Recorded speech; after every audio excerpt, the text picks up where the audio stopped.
Previously on Preview. Stay hooked on that feeling, Guardians of the Galaxy trailers, because I am in love with you. You'd better not break my heart with a third trailer, you son of a...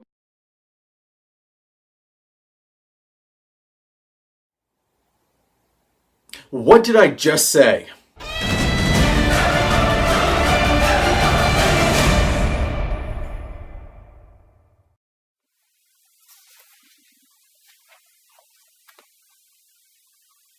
Oh, I'm sorry. Am I breaking a set fundamental precedent to the detriment of the product? That sounds horrible. Yeah, I know I said I'd review the third Guardians of the Galaxy trailer, but I just can't really. It did what I feared. It became generic and epic. I mean, it's not really even worth discussing. I gotta get out of this review somehow.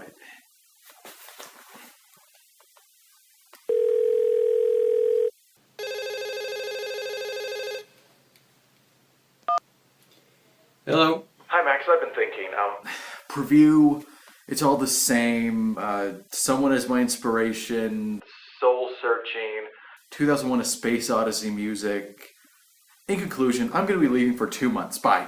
Sean, how dumb do you think I am?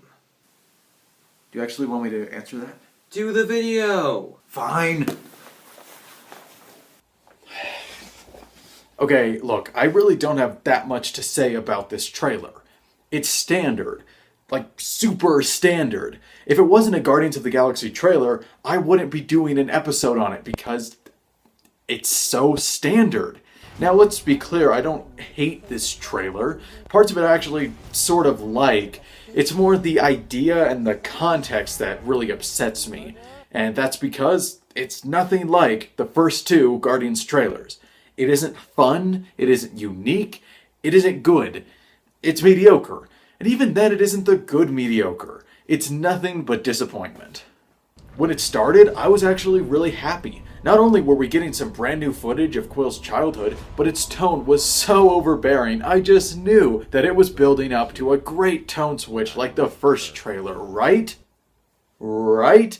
Yeah, spoilers, it isn't. It's seriously trying to pull off that tone. There's nothing worse than waiting for a punchline that never comes. This tone pretty much stays exactly the same for quite a while, by the way. On its own, I'd say that the song is trying to communicate a sense of futile struggle, but with these visuals, it just can't. A heroic fight against overwhelming odds is a hard emotion to sell with a talking raccoon, a talking tree, a green person, and Andy from Parks and Rec. See my point? They don't fit together. Now, the other two trailers built up to a more serious tone, but they took their time being loose and fun first.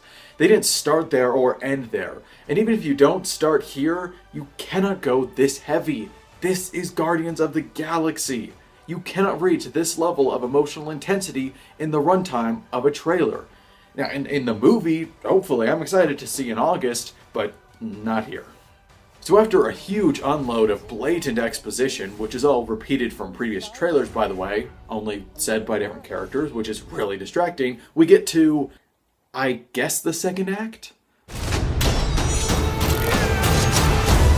It's honestly kind of hard to tell when they wanted the second act of the trailer to begin because the music more or less stays the same and the exposition just keeps going. Well, I admit that the editing is very good during this part. These shots are mostly shots we've seen before, so they don't have as much weight. Also, my soul had already been crushed by the genericness at this point, so it couldn't save me. If we don't protect the galaxy, who will? Him! That's his job. That is literally his only job. Okay, sorry. Focus, gotta critique the trailer. Though it's not like I need to. This end part does a better job showing the trailer's faults than I ever could. I have a plan. You've got a plan. I have part of a plan. Do you not see the problem? How can you not see it? That's your climax? I have a plan. You've got a plan. I have part of a plan. This painfully mismatched scene and song should have been a red flag. The editor should have seen that and said to themselves, you know, this may be the wrong approach. Because guess what? It is the wrong approach. That's where I'm going to end this. I can't do better than that. It sums it up perfectly. No matter how well executed this trailer may be at times, the fundamental approach is completely wrong. Oh, I guess you're expecting a Kaiser Soze Rocket Raccoon joke, right? As is tradition. Well, for this final one, I wanted to reference how Benicio del Toro was in Guardians of the Galaxy, and he was actually a main character in The Usual Suspects, but that'd take creative effort, which I don't really have, so we're just gonna do another dubbing. There are two kinds of pain. Oh, was that the wrong clip? No, well, I'm done. Happy, Max? Let's say, for the sake of argument, that I am. I reviewed the trailer and I'm still bummed out. Larry is gone for a while, so we could use some new content.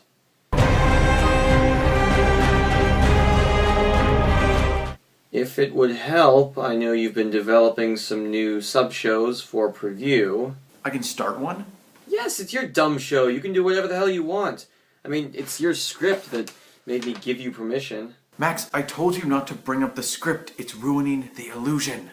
Wait, if my comment wasn't in the script, how did you film a response to it?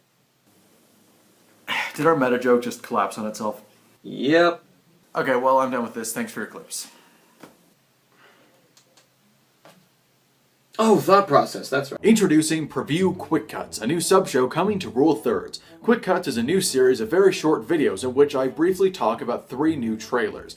This allows me to discuss trailers that I want to give my thoughts on, positive or negative, but I don't have enough material for a full episode.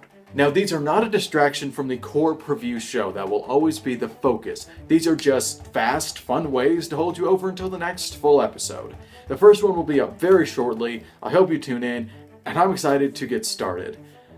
Actually, it almost makes me forget why I was so upset earlier. Almost. The other 2 were so fun and unique. How could you ruin that, Marvel? You just want to suck the joy out of everything. It appears they do, Rocket. It appears they do. Close us out, Uka Chaka, guys. Uka Chaka!